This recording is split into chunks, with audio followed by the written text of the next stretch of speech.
Berapa banyak pemuda yang pada waktu itu yang memegang senjata hanya bisa dihitung jari.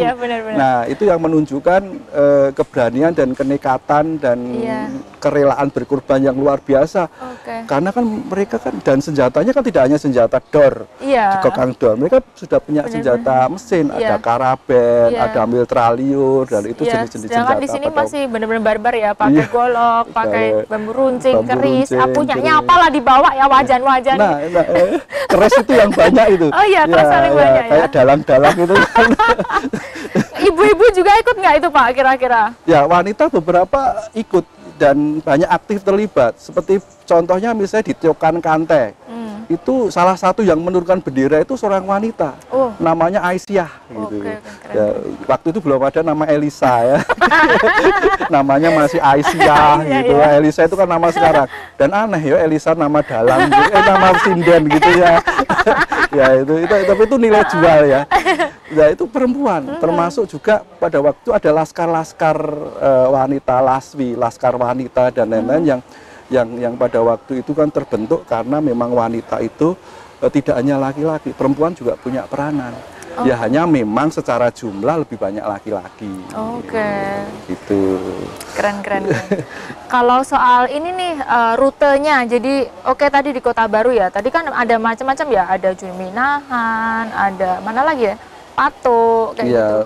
Jadi aku pengen bayangin nih, maksudnya gimana sih titik berkumpulnya mereka nih sampai kan harus sembunyi-sembunyi nih dengan lingkup yang sangat sempit ini ya. Terus akhirnya mereka melakukan penyerangan. Ada nggak siasat-siasatnya itu? Ada.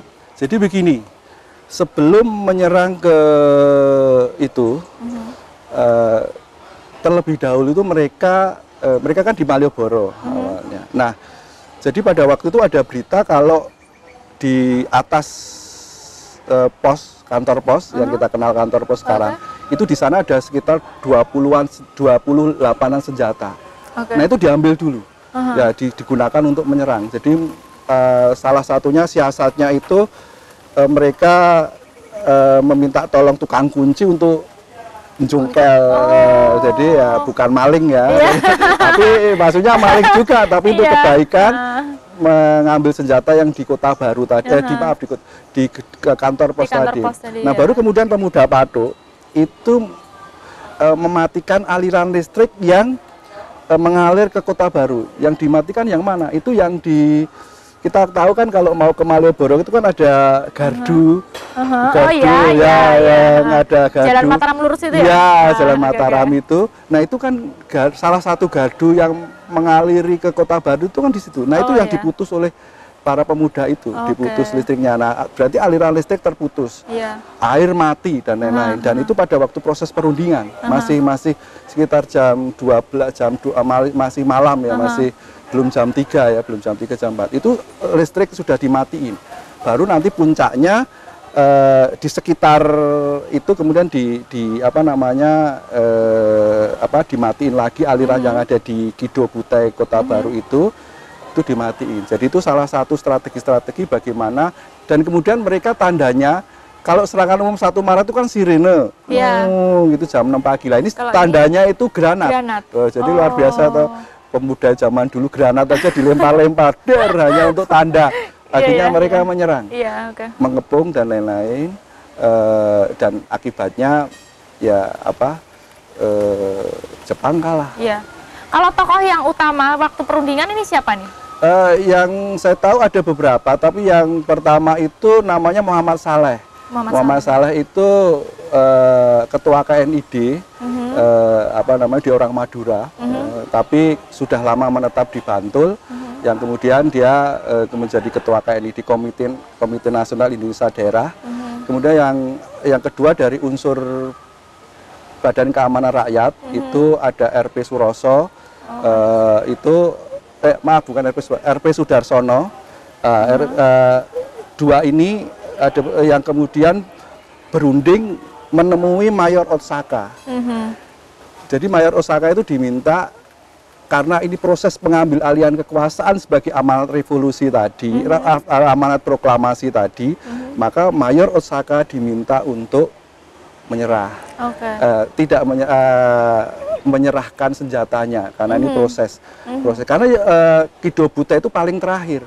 Oh iya. Jadi sebelum Kido Butte itu yang direbut itu Harian Sinar Matahari, itu yang sekarang jadi KR. Oh iya, jadi KR. Ya. Itu kemudian ada radio Nopo Kyuda atau apa saya agak lupa. Itu yang kemudian jadi RRI. Oke. Ya, jadi itu yang baru direbut dan yang terakhir ini Kido Butte itu memang itu puncaknya. Paling besar juga. Paling besar karena itu yang satu tangsi yang memang menyimpan senjata. Jadi kalau misalnya mau seharian penuh bisa juga karena senjata mereka kan nggak habis-habis karena itu gudangnya senjata. Tapi kan karena mereka juga banyak korban, ada 27 orang meninggal yang akhirnya mereka menyerah. Dan rundingannya itu 2 kali, Mbak. Jadi awalnya tanggal 6 ya, terus kemudian pas pagi serangan, Jadi pagi itu Muhammad Saleh sama Sudarsono tadi itu mereka masuk lewat gorong-gorong untuk masuk karena kan kondisinya perang. Yeah. Tetapi agar tidak terjadi perang lebih hebat lagi, mereka itu masuk lewat gorong-gorong, masuk lewat belakang, kemudian menemui Mayor Osaka. Tapi pada waktu pertemuan kedua ini Mayor Osaka tetap bersikukuh, syaratnya dia minta 2. Apa tuh? Yang satu harus mendapat persetujuan dari Jenderal Nakamura yang ada di Magelang. Yang satu lagi proses penyerahannya harus di hadapan Sultan Hamengkubuwono Hamengkubuwono Ko itu raja. Oke. Ko. Jadi kalau bahasa Jepang itu Ko itu raja. Hamengkubuwono 9 Ko istilahnya. Harus di depan itu. Tetapi itu kan nggak diterima, kan itu repot kan harus ke Magelang dan lain-lain karena posisinya perang. Akhirnya keluar jalan buntu. Terus kemudian tadi masuk berapa orang yang kemudian ketembak tadi, 21 orang jadi korban, yang kemudian akhirnya juga membuat pemuda menjadi membabi buta dan akhirnya Jepang menyerah pukul 10 pagi. Cepat ya berarti, maksudnya nggak habis sehari 2 hari sekian? Enggak, hanya dari jam, mungkin mulai jam 4 lah, 4 pagi sampai jam 10 pagi. Wah, keren-keren. Terus perannya Sultan apa nih di sini? Waktu itu kan Sultan juga udah istilahnya ya beliau kayaknya juga mendukung kemerdekaan istilah waktu itu. Nah, terus perannya beliau dengan akhirnya terjadinya penyerbuan ini apa nih? Ya, Sultan peran dari konteks global. Jadi begini, Sultan ini luar biasa. Ya, banyak peneliti-peneliti mengatakan bahwa salah satu keberhasilan Republik ini mempertahankan kemerdekaan itu karena sikap Sultan. Luar biasa. Ya, sikap Sultan. Nah, kita tahu bahwa setelah proklamasi tanggal 19 Agustus, Sultan itu mengirimkan kawat. Kawat itu Morse tadi ya, lewat surat telegram, bukan telegram sekarang ya. Telegram zaman dulu. Telegram zaman dulu itu ucapan selamat kepada Soekarno-Hatta sebagai presiden. Kemudian dan pada tanggal itu juga Sultan mengumpulkan seluruh komponen di masyarakat, para pemuda terutama, keamanan dan lain-lain, mereka pada satu arah bagaimana menciptakan keamanan di Yogyakarta. Jadi maksudnya bagaimana segala tindakan itu harus direncanakan dengan baik. Nah, kemudian Sultan juga mengantarkan kepada proses terbentuknya KNID dan BKR. Nah, yang menarik dari Sultan ke-9 ini adalah bagaimana kemudian pada tanggal 5 September itu kemudian dengan resmi Jogja menyatakan berada di bawah Republik. Yogyakarta merupakan daerah istimewa yang berada di bawah Republik. Nah, ini yang kemudian merupakan pengakuan yang menyatakan dan sehari kemudian tanggal 6 September itu ada utusan yaitu Maramis yang datang ke sini menerima pernyataan tadi. Jadi datang khusus dari Jakarta ke Jogja. Nah, untuk serangan Kota Baru, Sikido Kota Baru, kita tahu bahwa Sultan ini tanggal 19 tadi kan sudah mengorganisasikan pemuda-pemuda yang ada pada waktu itu agar satu komando.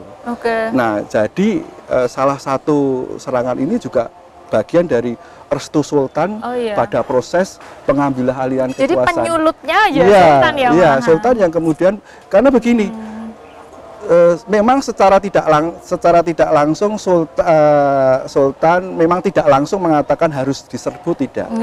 Tetapi salah satu alasan penyerbuan itu adalah pernyataan Sultan tentang Yogyakarta berdiri di bawah Republik. Karena Yogyakarta berdiri di belakang Republik, di bawah Republik, maka proses proklamasi tadi harus dilakukan. Ada proses pengambil alihan kekuasaan. Jadi segala sesuatu yang sebelumnya dikuasai oleh Jepang harus dikuasai oleh diambil alih oleh para pemuda. Atau RI lah, pejuang-pejuang lah. Keren lah wong Jogja lur. Waduh, keren dap. Ini tadi ceritanya ya udah panjang diceritain ya tentang serbuan Kota Baru nih. Gimana, menarik kan orang-orang di zaman dulu dengan keadaannya, dengan keminimalan istilahnya punyanya minimalnya senjata kayak gitu. Mereka tetap melakukan hal-hal dengan semangat yang berkobar gitu, tetap melakukan kemerdekaan, perjuangan kemerdekaan gitu. Nah, terus saya mau ini nih, kan tadi udah panjang lebar ya, jadi pengen tanya apa sih dampaknya peristiwa serbuan Kota Baru itu terhadap kota Jogja yang dulu, juga untuk Jepang juga. Terus akhirnya juga ini berdampak untuk kita yang sekarang nih, kayak gitu. Ya, gini, yang pasti dengan direbutnya kantor Kido Butai di Kota Baru tadi, kemudian senjatanya dilucuti, maka ruang Jogja itu menjadi milik orang Jogja. Ya, jadi yang sebelumnya ruang Jogja itu dikuasai oleh orang-orang Jepang, maka kemudian ruang Jogja itu dimiliki oleh orang Jogja. Nah, sementara Jepang itu kemudian pada bulan yang sama sekutu datang, mereka dibawa ke Magelang, kemudian dibawa ke Semarang, dan kemudian dikembalikan ke negaranya. Nah, ruang yang dikuasai oleh pemuda-pemuda Jogja ini menyebabkan Yogyakarta menjadi daerah yang paling aman pada waktu itu. Ya, kita tahu bahwa di tetangga kita di Jogja, di Solo, itu di sana terjadi proses dalam tanda petik perebutan kekuasaan yang tidak selesai. Nah, sementara di Jogja dengan dikuasainya ruang Jogja oleh para pemuda, oleh para pejuang, atas koordinasi yang baik dari Sultan, maka Jogja menjadi aman, dan itu berimbas kepada bagaimana kemudian Jogja adalah kota yang paling memungkinkan untuk dijadikan ibu kota. Pada saat Jakarta tidak aman, itu tanggal 22 Desember 45, itu Perdana Menteri, bayangkan Perdana Menteri Syahrir dan Menteri Pertahanan Amir Syarifuddin itu hendak ditembak. 3 kali sudah dikokang senjatanya oleh sempalan-sempalan kenil. Kenil itu bekas tentara Belanda ya. Itu mau ditembak, itu nggak mempan. Jadi, sakti lor. Kenapa sih kita dulu nggak begitu aja, santai aja gitu, nggak semua sakit perut gitu. Jangan-jangan itu mungkin punya ilmu. Tapi kalau kita lihat cerita-cerita gerilya Jenderal Sudirman kan begitu.